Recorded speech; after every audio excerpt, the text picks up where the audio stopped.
It's happening, Canada. The Liberal Party has introduced a thought crime bill, aka the Online Harms Act, or Bill C-63. Did you think Bill C-11 was bad? That now prevents Facebook and Instagram from sharing news on your newsfeed if you're a Canadian? Well, this is even worse. Let me explain. With this so-called Online Harms Act, the Canadian government will now have the power to fine you, put you on house arrest, or throw you in jail if you say something that is hateful. Oh, not only that, you can get charged if someone presents information that leads people to believe on reasonable grounds that you might, maybe will say something hateful in the future, i.e. thought crime. You can get in trouble if people think you might say something hateful. I have the receipts right here. Everyone who, by communicating statements in any public space, incites hatred against any identifiable group where such incitement is likely to lead to a breach of the peace, and everyone who, by communicating statements, willfully promotes hatred against any identifiable group is guilty. Personally, I hate the corrupt bureaucrats in Ottawa, Canada, who are in the House of Commons and work for those people.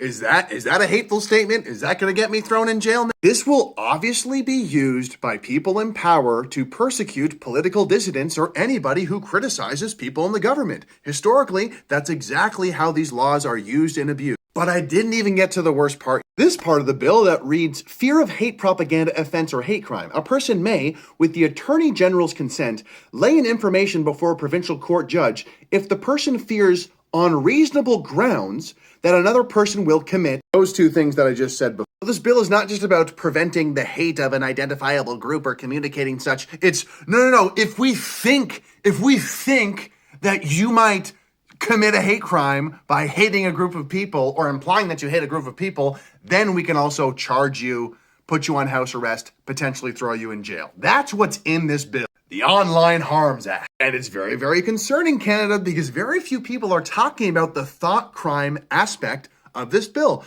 No, they're actually believing the lie being told by the Liberal Party, which is this is going to protect children online. We have rigorous safety standards for things like my son's Lego at home. Yet somehow, none for the most dangerous toy, not just in my home, but every Canadian home, the screen that is in front of our children's faces. There is so many layers of bullshit in this bill that people need to realize. First of all, how do you qualify hate? What qualifies hate? They're expanding the definition of hate speech, by the way, which means if you vilify someone or detest someone. Personally, I think Trudeau is a villain. I think he is detestable. This would qualify, technically, as a hate crime. Me just saying that would qualify as a hate crime now in Canada if this bill passes.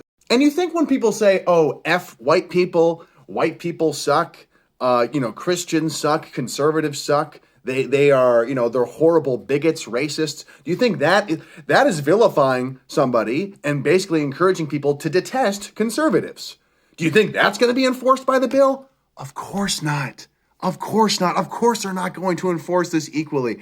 There is so much BS to sift through with this bill, but we need to get started and share this video to get people talking about it. We need way more people coming into the fray here to help out, because I don't think the Conservative Party of Canada and Pierre Poilievre is going to come out very strongly against this bill. They've actually voiced some sympathy for aspects of the bill, which is very concerning because it would be the end of freedom of speech in Canada. You think political correctness and wokeness is bad now in Canada? This bill would essentially state mandate it. It would enforce it. If you have the wrong opinion, you can get fined. Not even by a police officer, just somebody, some weird woke freak could come and charge you for a thought crime.